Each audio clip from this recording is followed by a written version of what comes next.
श्री स्वामी महाराजांच्या दर्शनास हजारो माणसे जात असत.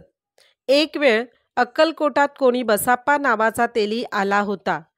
त्या तेल्याची बायको 3 मुलगे झाल्यानंतर वारली होती. आता तेली 75 वर्षाचा झाला होता. त्याची परिस्थिती अतिशय गरिबीची होती. त्यामुळे त्यास पोटभर अन्न देखील मिळत नसे. या सर्व त्रासाने कंटाळून 3 मुलांना जवळ घेऊन बसाप्पा महाराजांजवळ धन मागावे या हेतूने आला होता. बसाप्पा व त्याची 3 मुलगे महाराजांच्या जवळ उभे राहिले. त्याच वेळेला कोकणातून एक ब्राह्मण व त्याची पत्नी संतती व्हावी म्हणून श्रींच्या दर्शनास तेथे आले होते. त्या दोघा ब्राह्मण पती पत्नीने श्रींस वंदन केले. ब्राह्मणाच्या पत्नीचे नाव राधाबाई होते.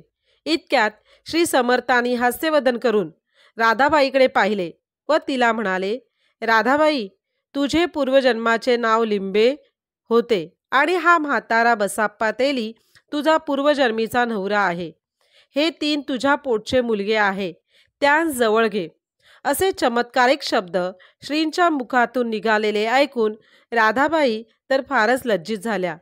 पण इकडे असा चमत्कार झाला की ते 3 मुलगे जरी राधाबाईंपेक्षा मोठे होते तरी आपली जन्म देणारी आई हीच आहे असे त्यांस कळताच त्यांच्या पोटात मायामोह उत्पन्न होऊन ते तिघेजण त्या बाईस आई आई असे म्हणू लागले.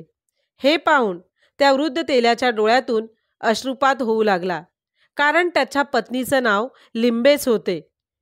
ते राधाबाईला पण त्या मुलांविषयी आता प्रेम उत्पन्न होऊन तिने त्यांस जवळ घेतले व मोठ्या प्रेमाने त्यांस आलिंगनही दिले.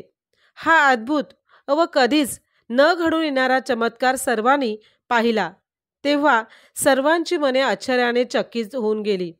पुन्हा स्वामी महाराजांनी राधाबाईस आज्ञा केली की अगं, तू या तेल्याबरोबर त्याच्या गावी जा आणि तुझ्या हाताने त्याच्या घरातील पश्चिमेच्या बाजूस एक रंगीत खांब आहे.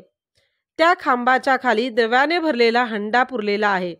तो उकरून सर्व द्रव्य तू निर्लोभ बुद्धीने त्या तेल्यास दे, म्हणजे त्याचे दरिद्र संपेल आणि तुलाही पुत्रप्राप्ती होईल.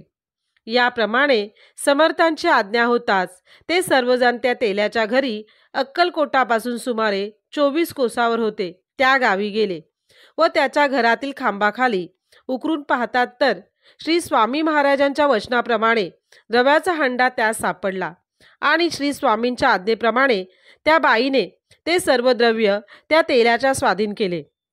तेल्यास संपत्ती मिळाल्याने त्याच्या जन्माचे दारिद्र्य नाहीसे झाले. इकडे राधाबाई परत आपल्या घरी आल्या. पुढे श्री महाराजांच्या आशीर्वादावरून त्याच वर्षी 22 पुत्र प्राप्ती झाली. याप्रमाणे श्री स्वामी समर्थांनी उभयता शरणागतास आपल्या अतर्क्य सर्वज्ञपणाचा चमत्कार दाखवून त्यास पूर्वजन्माची ओळख करून दिली. असे अनुभव ऐकले अथवा वाचले की स्वामींवरची निष्ठा अधिक वाढायला सुरुवात होते. म्हणूनच म्हणतात, अतर्क्य अवधूत हे स्मरणगामी, अशक्य ही शक्य करतील स्वामी. श्री